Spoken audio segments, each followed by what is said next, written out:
Chapter 27, Section 3, Dealing with the Defeated Axis Powers. Even before World War II ended, the Allies began to face important decisions about the future of the defeated Axis powers. A generation earlier, the victors in World War I had imposed a harsh peace on Germany. The Treaty of Versailles, with its war guilt clause and excessive reparations, had caused bitter resentment among Germans. Adolf Hitler had used that resentment to help fuel his rise to power. Looking back at the mistakes made after World War I, Roosevelt was determined not to let history repeat itself. War crimes trials. Allied demands at the end of World War II were much less harsh than those in the Versailles Treaty. Germany and Japan did not have to disarm and give up the territory they had taken. They also had to pay reparations, but the Allies did not demand a great deal of money. Instead, reparations took the form of industrial equipment and other goods and services. Roosevelt had explained this approach in his last address to Congress in March 1945.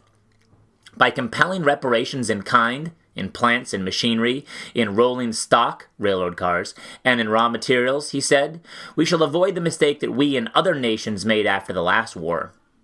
After World War II, Allied leaders did not want to punish the people of Germany and Japan. They wanted to leave those countries with enough resources to remain independent. They sought only to punish the German and Japanese leaders who had committed war crimes. A war crime is a violation of internationally accepted practices related to waging war. Roosevelt made this statement shortly after returning from Yalta, a Soviet city on the Black Sea, where he had met with Churchill and Joseph Stalin. At Yalta, the Allies began discussing punishment for war criminals.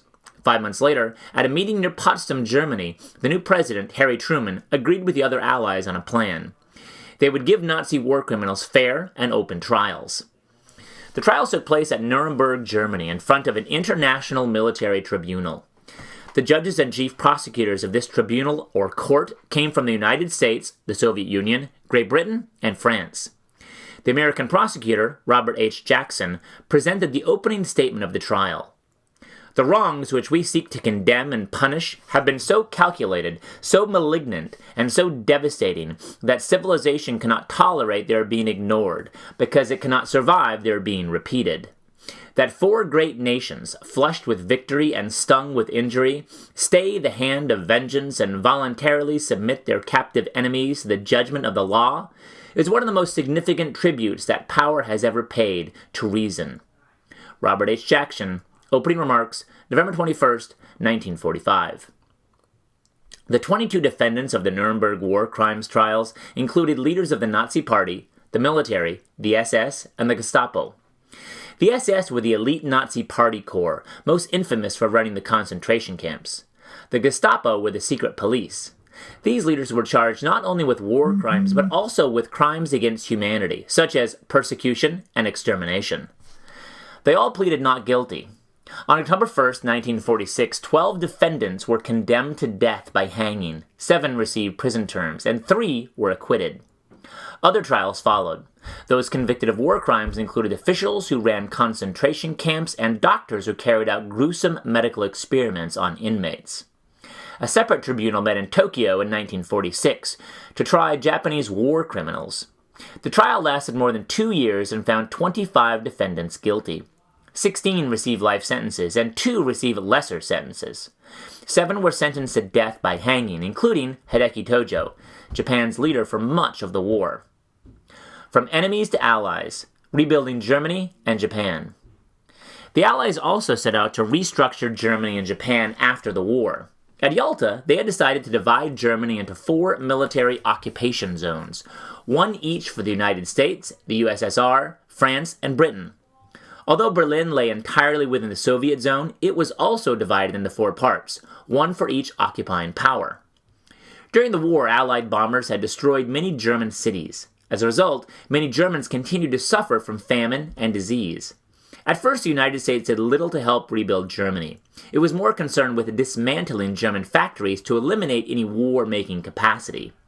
Only later would American policy focus on restoring Germany's economic health. The Allies took a different approach to post-war Japan. They put an American general, Douglas MacArthur, in charge of the country. Allied soldiers occupied Japan, but they did not control the country directly as they did in Germany. Instead, the Japanese government carried out the political reforms that MacArthur and his staff prescribed. After dissolving Japan's empire and disbanding its military, the Allies worked to bring democracy to Japan. Officials under MacArthur prepared a new constitution. It set up a parliamentary government based on the British model, with a strong legislature and an independent judiciary. The emperor would only have ceremonial powers. Women, as well as men, could elect representatives to the parliament, and a lengthy Bill of Rights ensured civil and political liberties.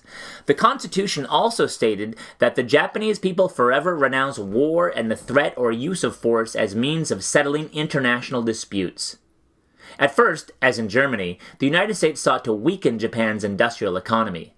By 1948, however, U.S. officials had decided to promote economic growth. Japan began the difficult task of rebuilding its ruined cities. In 1951, Japan, the United States, and 47 other countries signed a peace treaty. The treaty restored Japan to full sovereignty or independent authority.